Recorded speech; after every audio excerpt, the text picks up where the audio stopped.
Bonjour à toutes et à tous et bienvenue pour cette nouvelle vidéo et aujourd'hui je vais aborder avec vous un événement capital qui à mon sens va prendre certaines proportions dans l'avenir non négligeables. Pour comprendre la situation, remettons les choses dans leur contexte. Vous le savez, nous commerçons. Nous commerçons à l'échelle internationale avec le mondialisme, le globalisme, etc. Or, pour nos échanges, nous sommes obligés d'utiliser de la monnaie. C'est-à-dire que lorsque la France achète soit par l'intermédiaire de l'Union européenne ou soit directement des produits, des prestations à des pays étrangers, il est évident que la France a cette chance, entre guillemets, de pouvoir payer avec une monnaie du panier international. Ce panier international, je vous le répète, ce sont 5 monnaies. L'euro, le yuan, la livre sterling, le yen japonais et évidemment le dollar. Comme je vous avais expliqué, que le principe de ceux qui disent que sortir de l'Union européenne et sortir de l'euro, c'est de la folie, ce n'est pas possible, c'est impossible, on ne peut pas le faire. Mais si, on peut le faire.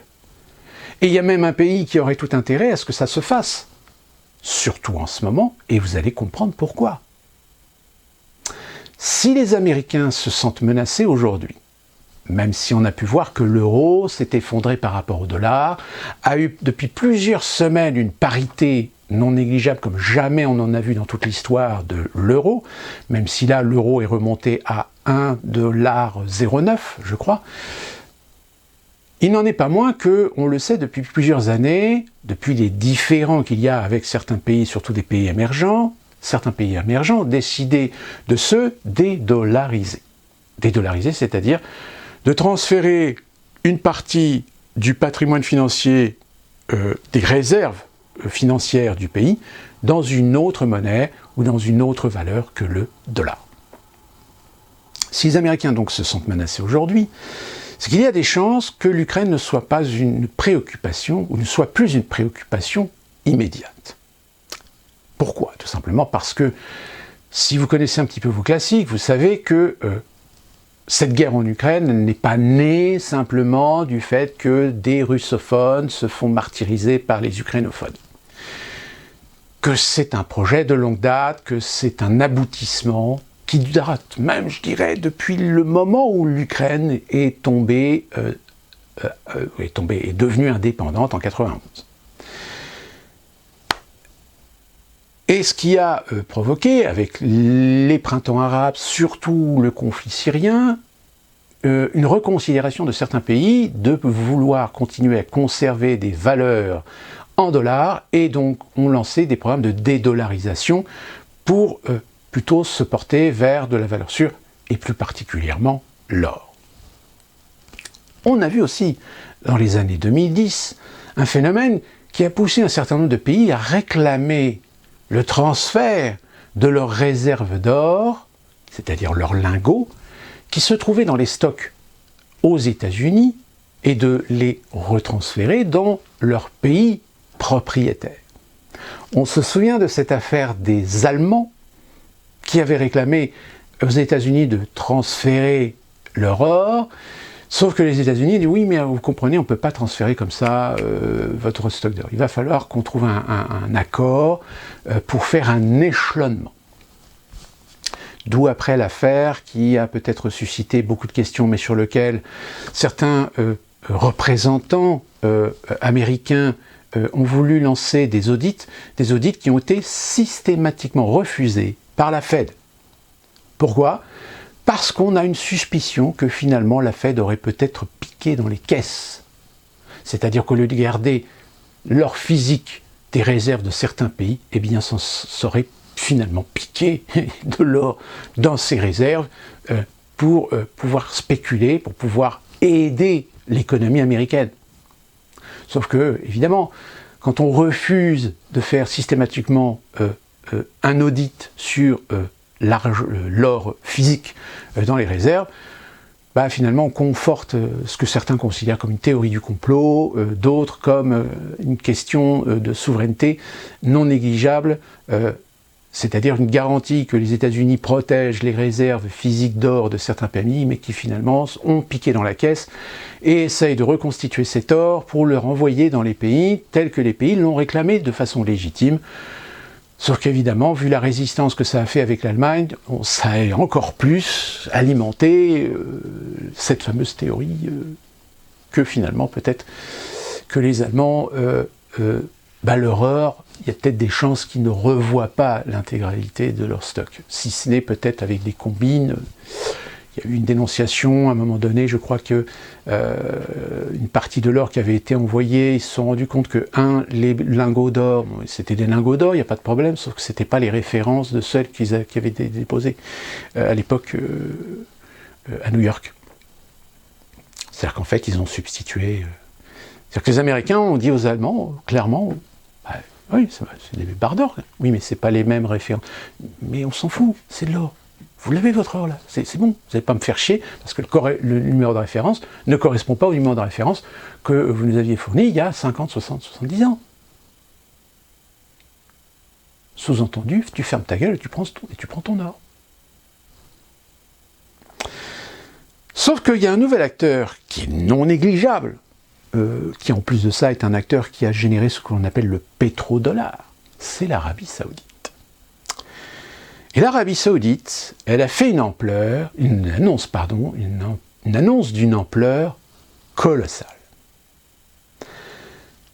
Raison pour laquelle, certainement, vous avez vu que l'euro a un petit peu remonté vis-à-vis du dollar. Mais ça, évidemment, étrangement, aucun journal télévisé ne vous en a parlé.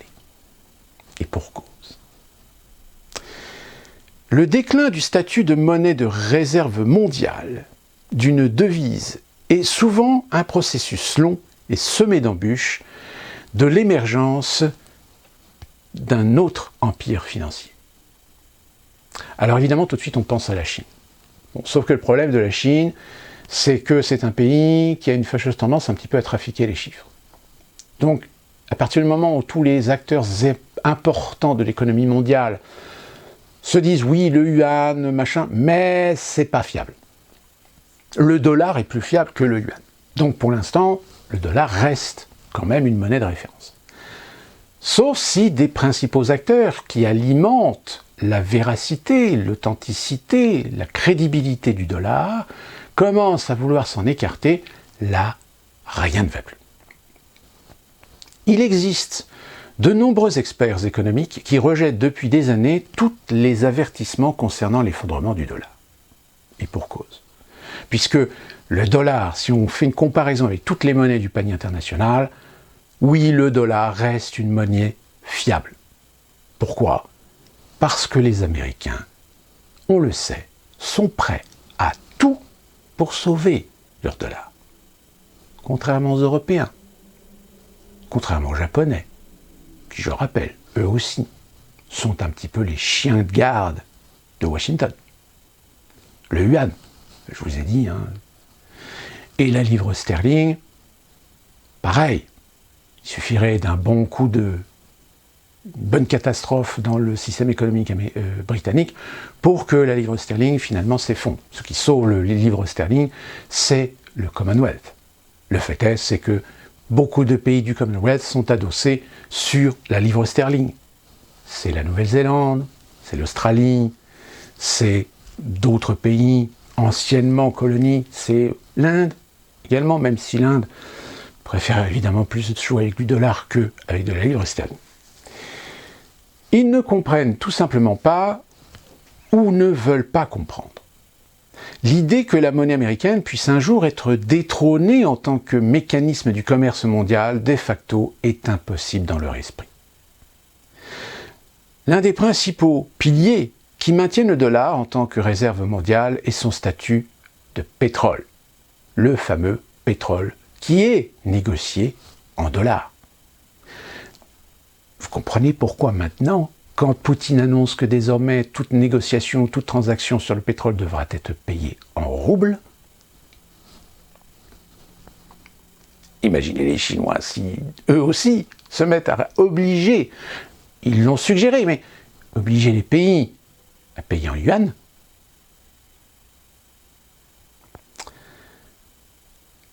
Et ce facteur est souvent considéré comme la raison pour laquelle le billet vert ne peut pas échouer. L'autre argument, que le dollar est soutenu par toute la force de l'armée américaine. Et l'armée américaine est soutenue par le Trésor américain et la Réserve fédérale. Et en d'autres termes, le dollar est soutenu par le dollar. C'est une position très circulaire et naïve.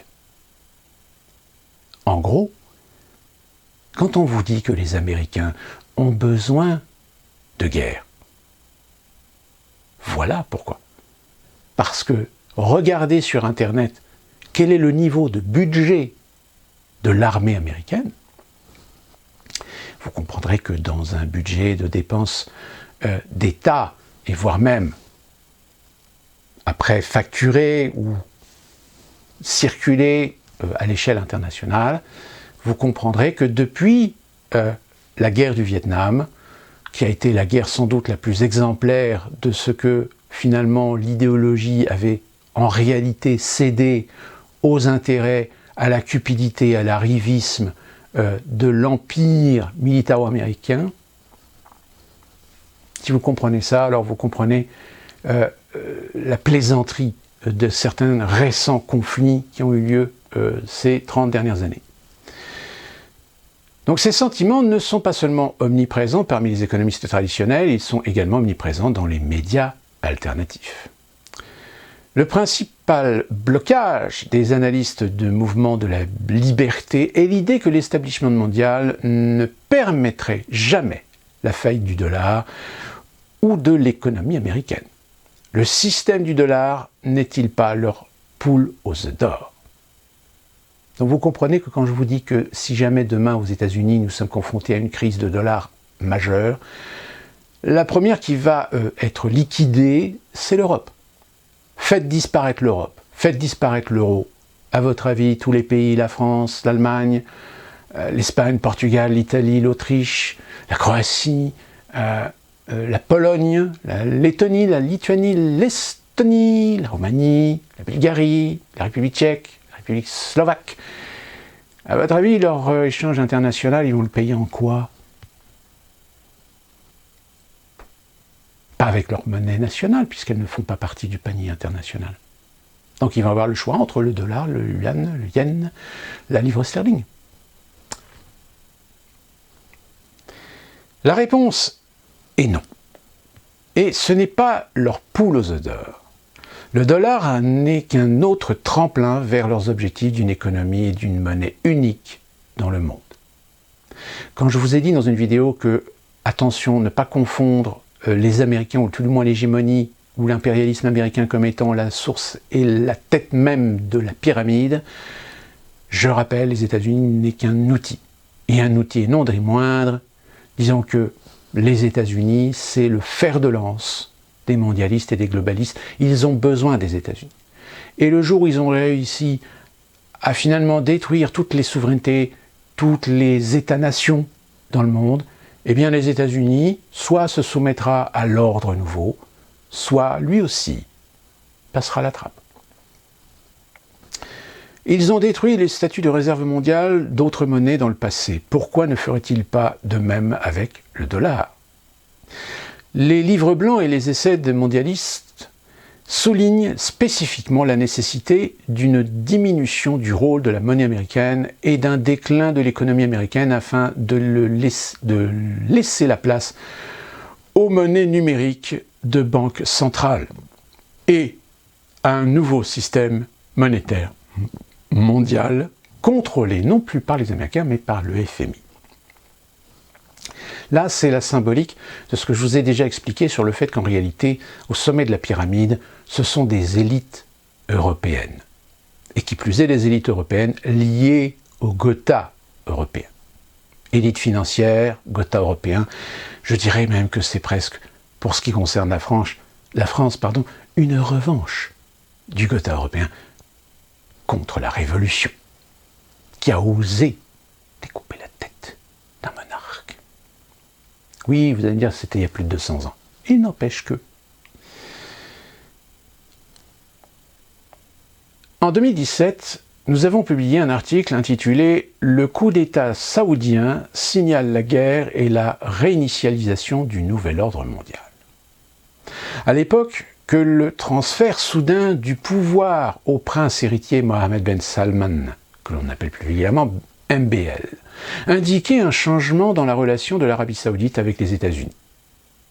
De déclarer que, pour comprendre l'ampleur de ce coup d'État, il faut savoir que, pendant des décennies, les rois saoudiens ont maintenu l'équilibre politique en confiant des postes de pouvoir vitaux à des successeurs distincts et soigneusement choisis. Les postes tels que ministre de la Défense, ministre de l'Intérieur ou le chef de la garde nationale. Aujourd'hui, Mohammed Ben Salman contrôle les 3 postes. La politique étrangère, les questions de défense, le pétrole, les décisions économiques et les changements sociaux sont désormais, tout entre ses mains, c'est-à-dire les mains d'un seul homme. Et d'ailleurs, ce changement de paradigme s'est ressenti dans le Moyen-Orient avec des relations qui se sont de plus en plus tendues avec ses voisins, particulièrement les Émirats arabes unis, le Qatar. L'ascension de Mohammed Ben Salman a été soutenue par le fonds d'investissement public, le fonds composé de billions de dollars fournis par les mondialistes au sein du groupe Carlyle, famille Bush, Goldman Sachs, Blackstone, BlackRock. Parce que oui, si nous parlons souvent de ces sociétés américaines, elles ne sont que américaines de par leur nationalité. Mais en réalité, elles n'ont pas de patriotisme particulier. Leur seul patriotisme, c'est la mainmise mondiale. Et preuve en est, c'est que même dans les institutions aujourd'hui américaines, dans l'administration américaine, on le sait, il y a des influences de ces méga groupes financiers. Que si jamais certains veulent défendre l'intérêt des Américains, certaines sociétés vont dire « Non, laissez tomber ». Le peuple américain étant déjà asservi, déjà divisé, très divisé, son système politique n'est plus que un fantôme. On le voit tous les jours, de par certains discours, comme je vous l'avais dit, de certains politiciens, qui lorsqu'ils parlent, dès qu'ils ouvrent la bouche, on a l'impression qu'ils parlent à des gamins de 5 ans. Pourquoi ? Parce que 60 ans de société de consommation a réussi de génération en génération à forger un grand nombre d'Américains qui sont tellement infantilisés, tellement immatures, qu'ils sont les premiers à plonger la tête à première dès qu'on leur balance une connerie. Le 11 septembre.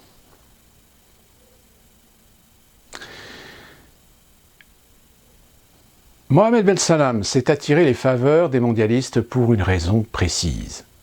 Il a ouvertement soutenu leur vision pour 2030, un plan de démantèlement des énergies basées sur les combustibles fossiles et de mise en place de contrôle du carbone. Oui, le chef de l'Arabie Saoudite, dont le PIB dépend pour beaucoup des exportations de pétrole, soutient la fin éventuelle de l'énergie basée sur celui-ci. Et cela inclut la fin du dollar comme monnaie pétrolière. En échange de leur coopération, les Saoudiens ont accès à des financements.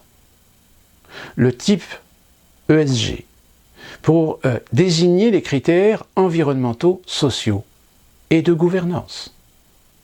L'ouverture à certains sièges importants de représentation.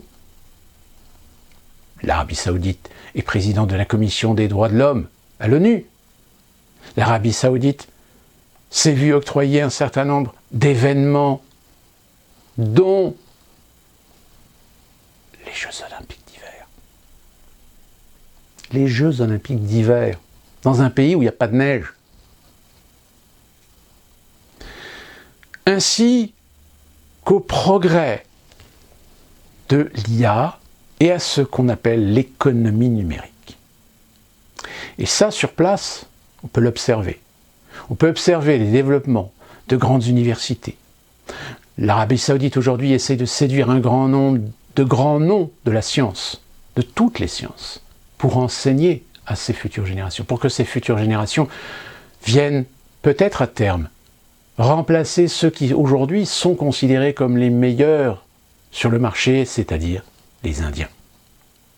D'où la raison pour laquelle il y a peut-être de fortes chances qu'un jour ou l'autre, les Indiens et les Saoudiens fassent des alliances contre nature.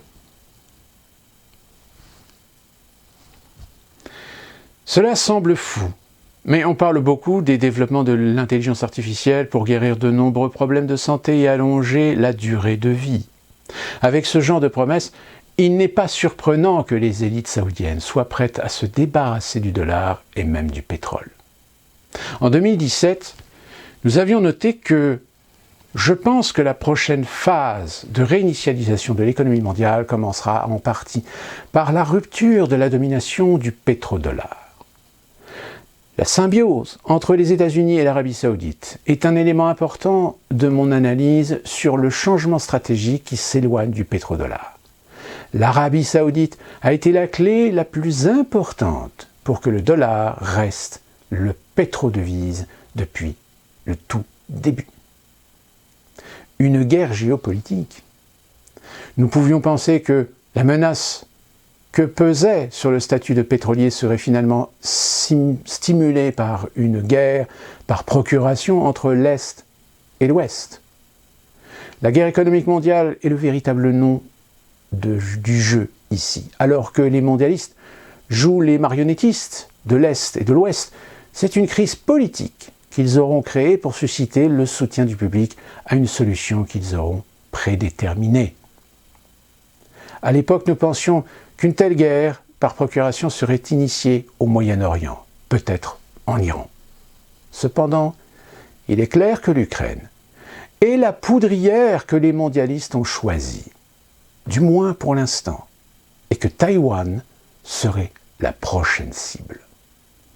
Depuis ces prédictions, les relations entre l'Arabie Saoudite, la Russie et la Chine sont devenues très étroites. Les contrats d'armement et d'énergie deviennent un pilier du commerce, ce qui a conduit les Saoudiens à s'éloigner doucement mais sûrement du dollar. La semaine dernière, les dominos ont été mis en mouvement par l'effondrement du dollar lorsque l'Arabie Saoudite annonçait à Davos qu'elle était désormais prête à échanger du pétrole dans les devises alternatives. En réponse, Xi Jinping s'est engagé à intensifier les efforts pour promouvoir l'utilisation du yuan chinois dans les accords énergétiques. Et oui, de par cette annonce, y a-t-il une coïncidence que Xi Jinping annonce qu'il est prêt à commercer autrement qu'avec du dollar? Cela s'inscrit dans la lignée d'un autre article écrit en 2017 intitulé « The Economic Games Continues », dans lequel était décrit comment le conflit avec les nations orientales, Chine et Russie, serait exploité pour créer un catalyseur pour la fin du statut du pétrodollar. On ne saurait trop insister sur l'importance de l'annonce saoudienne. C'est le début de la fin du dollar. Le statut de réserve mondiale du dollar dépend largement de son statut pétrolier. Sans l'un, vous ne pouvez pas avoir l'autre. C'est presque la même dynamique qui conduit à l'implosion de la livre sterling britannique il y a plusieurs décennies en tant que monnaie pétrolière mondiale et qui a entraîné la montée en puissance du dollar pour prendre sa place. Cette fois, cependant, ce ne sera pas une monnaie étrangère unique qui jouera le rôle de réserve mondiale, mais un système de panier de devises contrôlé par le FMI appelé droits de tirage spéciaux, ainsi qu'une monnaie numérique mondiale unique qui n'a pas encore été nommée, mais qui est en cours de développement. Le désastre pour l'économie américaine. Les conséquences de la perte du statut de réserve seront dévastatrices pour l'économie américaine. C'est le seul ciment de notre système. La capacité de diffuser l'inflation en l'exportant à l'étranger, est une superpuissance dont seuls les États-Unis bénéficient. La Fed peut imprimer de l'argent perpétuellement si elle le souhaite, afin de financer le gouvernement ou de soutenir les marchés américains tant que les banques centrales étrangères et les banques d'affaires sont disposées à absorber les dollars comme outil pour le commerce mondial. C'est clair. Si le dollar n'est plus le principal mécanisme de commerce international, les milliers de milliards de dollars que la Fed a créés de toutes pièces au fil des ans, les fameux QE, les quantitative easing, reviendront tous aux États-Unis par divers moyens. Et l'hyperinflation et l'hyperstagflation en sera le résultat. Cette dynamique est déjà en jeu, car les détenteurs étrangers de dettes américaines et de dollars s'en débarrassent à un rythme record depuis 2017, ce dont je vous disais tout à l'heure. Donc c'était bien ça, c'est de la dette américaine dont la Russie s'était débarrassée en même temps que ses réserves en dollars. Le processus se poursuit. La Réserve fédérale réduit son bilan et augmente les taux d'intérêt, ce qui signifie qu'il n'y a plus d'acheteurs de dernier recours. Et oui, parce que pendant les années 2010, la dédollarisation de certains pays, les États-Unis ont fait pression à certains pays, et surtout des pays européens, pour récupérer, pour racheter ce dont les autres voulaient se débarrasser. Sauf que ces pays européens aujourd'hui, ils sont dans un tel état financier qu'ils n'ont plus les moyens, si ce n'est, je dis bien si ce n'est, toujours plus de pression de la part de Washington, et donc beaucoup plus d'endettement pour les pays européens, et donc une fragilisation de l'Union européenne, qui à terme... C'est la raison pour laquelle de nombreuses banques centrales étrangères ont renouvelé leurs achats de réserves d'or et stockent à nouveau les matériaux précieux. Et oui, c'est comme vous, si vous avez de l'argent, si vous avez des économies, ne laissez pas ces économies à la banque. Planquez-les, investissez dans l'or, dans l'argent, dans l'immobilier. Parce que même l'immobilier, s'il se pète la gueule, ça restera quand même une valeur. Il y aura toujours une valeur. Vous ne perdrez pas tout. Alors que si vous faites mumu sur les marchés, vous pouvez tout perdre. En un claquement de doigts. Comme ce que beaucoup de retraités américains qui avaient espéré que la spéculation pour faire gagner toujours plus de pensions de retraite ont espéré et qu'ils n'ont pas fait attention, qu'ils ne savaient pas que leurs investissements, leurs économies avaient été investies sur des subprimes et que le jour où ça s'est effondré, ils ont tout perdu. Pire, il a fallu qu'ils payent, il a fallu qu'ils remboursent. Et donc vendre tout le patrimoine de toute une vie. Et encore, certains se sont très rapidement retrouvés à la rue. Si vous allez dans ces fameux endroits où vous avez des gens qui vivent dans leurs voitures, dans des camping-cars, vous en trouverez beaucoup de ces personnes âgées qui se sont fait laminer par le système. Les effets de la baisse du dollar ne se feront peut-être pas sentir immédiatement, ou ne deviendront pas évidents avant 1 an ou 2, selon comment évolue évidemment l'affaire ukrainienne. Mais ce qui se produira, c'est une inflation constante, qui s'ajoutera au prix élevé que nous connaissons déjà. En d'autres termes, la Réserve fédérale continuera à maintenir les taux d'intérêt et à un niveau élevé et les prix ne bougeront guère, voire augmenteront malgré le resserrement monétaire. Même en cas de contraction majeure de la récession, qui, selon nos prévisions, sera déclenchée à partir d'avril, les prix resteront toujours plus élevés.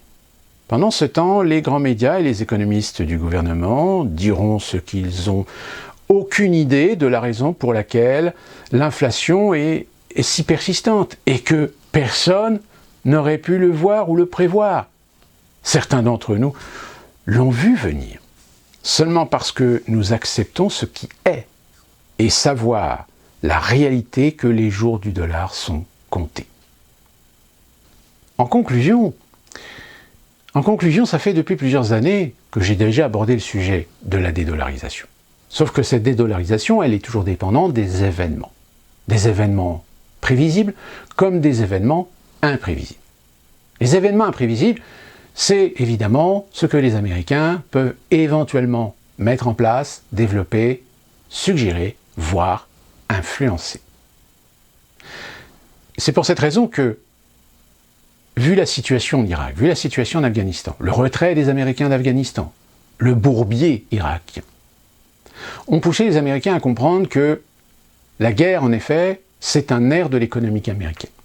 Et que, étant donné qu'il n'y avait plus de guerre, il fallait en créer une. Sauf que pour en créer une, il faut que ça soit une guerre qui soit à double intérêt. Le premier intérêt, c'est évidemment de faire tourner la machine militaro-industrielle. Et deuxièmement, et comme je vous l'ai dit là, je viens de vous le dire, c'est un poumon économique de l'Amérique, donc elle a besoin d'une guerre pour faire tourner le poumon économique et plus ou moins faire tourner son dollar.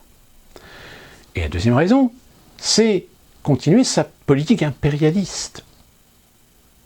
Or, si en effet en Europe, l'influence américaine est omniprésente, est incontestable, et il n'en est pas moins que si Washington tient les fils, joue les marionnettistes, c'est aussi parce qu'au sein de Washington, vous avez des gens qui l'incitent, qui l'obligent, mais qui n'ont pas l'intérêt de le faire dans le cadre d'un impérialisme américain, si ce n'est tirer le profit de cet impérialisme américain. Et là, vous avez deviné, ce sont la finance. Cette finance qui n'a pas de nation. Cette finance qui ne défend pas les intérêts des Américains, qui en fait utilise, instrumentalise la puissance américaine pour d'autres intérêts. Ceux du sommet de la pyramide. Ceux de l'élite mondiale, de l'élite économique mondiale. Des groupes financiers, des gigantesques banques, de ceux qui, petit à petit, on les retrouve dans les capitales de grandes entreprises, de grandes firmes, de grandes marques, voire même avec des entrées dans certains gouvernements, dans certaines administrations de certains pays souverains. C'est Vanguard, c'est BlackRock, c'est JP Morgan, c'est Goldman Sachs et d'autres partenaires dans la même optique, dans la même lignée. Et ils sont européens, avant tout. Je vous l'ai dit. Si vous regardez bien dans les sphères du pouvoir, très souvent, on retrouve des gens qui ont des liens très étroits avec des gens du Gotha. C'est-à-dire des gens qui sont en lien, en cause, en effet, avec du sang bleu. Ce sont eux qui décident, ce sont eux qui contrôlent. Ce sont eux qui sont des acteurs, pas tous, mais des acteurs majeurs de la construction du nouvel ordre mondial. Et pour lequel ils ont un partenaire très puissant, très convaincant et très motivé pour son impérialisme, ce sont évidemment les États-Unis. Si une idée de construction d'ordre mondial, Vladimir Poutine n'y était pas contre, tout comme Xi Jinping n'est pas contre non plus, à condition qu'on leur laisse, qu'on leur donne un certain nombre de pouvoirs, un certain nombre de commandes, dans un partage. Sauf que le problème, c'est que les globalistes et les mondialistes, eux, dans leur concept, il n'y a pas de partage. Il y a un pouvoir unique, seul. Tout le reste doit être soumis à cette gouvernance mondiale. Sauf que là où ça pose problème, cette gouvernance mondiale, c'est finalement qui va gouverner? Eh bien, ceux qui sont les plus efficaces, ceux qui sont les plus convaincus, ce sont les Américains. Donc à partir du moment où vous comprenez ça, les Américains ne sont pas les maîtres du jeu. Les Américains sont les soldats de la croisade des impérialistes du nouvel ordre mondial. Alors évidemment, certains diront « c'est complotiste ». Sauf que les faits, quand on les regarde, quand on les compare, quand on les lit les uns aux autres, force est de constater que la motivation, où est la motivation? Quelle est cette motivation? Si ce n'est des intérêts d'une construction. C'est pas pour permettre à des milliardaires de s'enrichir toujours plus. C'est pas pour permettre à BlackRock, Vanguard, etc. de devenir les maîtres du monde. Non. C'est pour construire les piliers, pour installer les bases de ce qui forgera l'intérêt, voire même le consentement des peuples à accepter cette idée de nouvel ordre mondial. Parce qu'évidemment, le nouvel ordre mondial vous sera présenté comme la solution miracle, comme la seule issue pour la paix et la liberté. Toute relative. Mais on en reparlera, parce que c'est un sujet vaste. C'est un sujet qui touche beaucoup de domaines. Sur ce, on se retrouve pour une prochaine vidéo. Portez-vous bien.